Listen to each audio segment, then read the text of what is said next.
Hello guys, welcome back to my channel. আশা করি তোমরা সবাই ভালো আছো, আমিও ভালো আছি। আজকে আবার চলে এসেছি ওপার বাংলার একটা পুরনো রেসিপি নিয়ে, ঢাকাই মাছ। তো ঢাকাই মাছ করার জন্য আমি এখানে কাতলা মাছের 4টে পেটি পিস নিয়েছি, 4 পিস।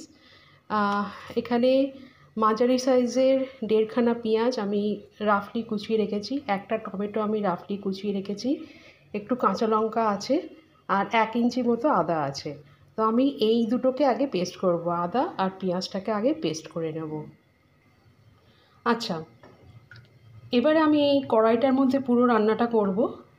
তার জন্য আমি পেঁয়াজ আর আদা বাটাটা এখানে নিয়ে নিয়েছি। এখানে যে 4 পিস কাতলা মাছের পেটি রেখেছিলাম, সেটাতে আমি শুধুমাত্র হাফ পাতিলেবুর রস দিয়ে ম্যারিনেট করে রেখেছি আধ ঘন্টা 45 মিনিট মতো।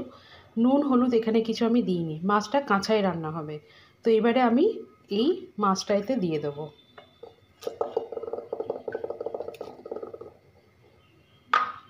এবারে যাবে একটা মিডিয়াম ছোট সাইজের রাফলি চপ করা টমেটো, শুকনো লাল লঙ্কার গুঁড়ো ঝালের জন্য,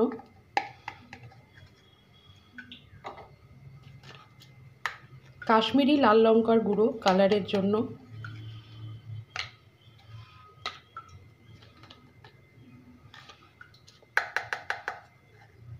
হাফ চামচ হলুদ গুঁড়ো, যেহেতু মাছের কোয়ান্টিটি কম সেই জন্য সব মশলাগুলো কম হবে, আর ছোট 1 চামচ টিস্পুন জিরে গুঁড়ো।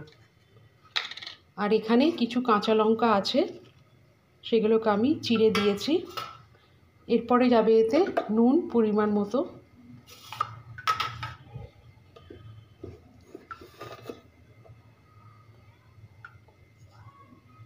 এতটাই নুন দেব। তারপরে চেখে দেখব, যদি লাগে তখন পরে দেওয়া যাবে। এরপর যাবে এতে একটু বেশি পরিমাণে তেল যাবে, কারণ এখানে তেলেরই খেলা। এখানে একটু বেশি পরিমাণ তেল যাবে, 1 চামচে, 2 চামচে, 3 চামচ, 4 চামচ, 5 চামচ। 5 চামচ আমি এতে তেল দিলাম। 4 পিস কাতলা মাছের পেটি হাফ পাতিলেবুর রস দিয়ে ম্যারিনেট করে রেখেছি, পেঁয়াজ আদা বাটা টমেটো কাঁচা লঙ্কা লাল লঙ্কা গুঁড়ো কাশ্মীরি লঙ্কা গুঁড়ো জিরে গুঁড়ো আর হলুদ গুঁড়ো আর নুন, এগুলো দিয়ে আমি এটাকে মাখবো, হাতে মাখবো।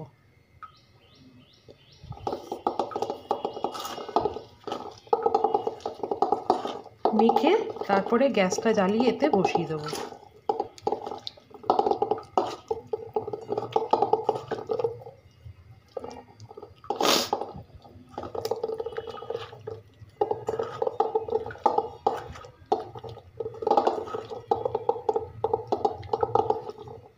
তোমরা চাইলে এটাতে গোলমরিচ গুঁড়ো অ্যাড করতে পারো। এটাতে রসুন বাটা যাবে না, আদা বাটা যাবে, পেঁয়াজ আদা বাটা।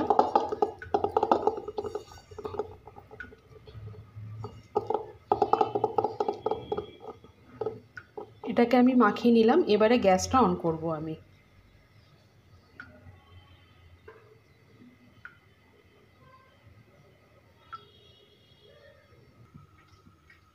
দেখো, আমি গ্যাসটা জ্বালিয়ে দিয়েছি, একদম হাই ফ্লেমে বসিয়ে দিয়েছি, যে কড়াটায় বসিয়ে দিয়েছি।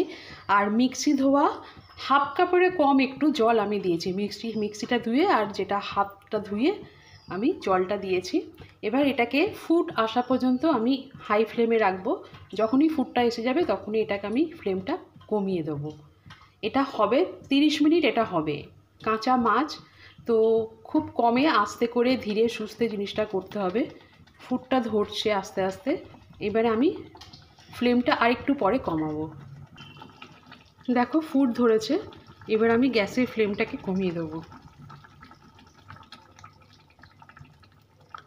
এই যে গ্যাসের ফ্লেমটা কমিয়ে দিলাম। এবারে এই বিট করে হবে। মাঝে শুধু আস্তে আস্তে এপিট ওপিট মাছটাকে খালি একটু উল্টে দিতে হবে।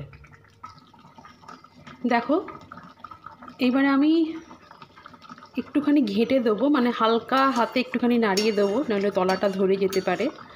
গ্যাসটা কিন্তু আমার সিম করা আছে, বেশি নাড়বো না, মাছটা কাঁচা আছে তো ভেঙে যাওয়ার চান্স থাকতে পারে। সো একটা পিঠ হোক আগে, তারপরে আমি এটাকে উল্টে দেবো। কালারটা কিন্তু অটোমেটিক এখন চলে এসছে, খুব সুন্দর একটা কালার এসছে। এবারে আমি মাছটাকে একটা পিঠ খুব আস্তে করে ধরে উল্টে দেবো, নিচের দিকটা ওপর দিক করে উল্টে দেবো।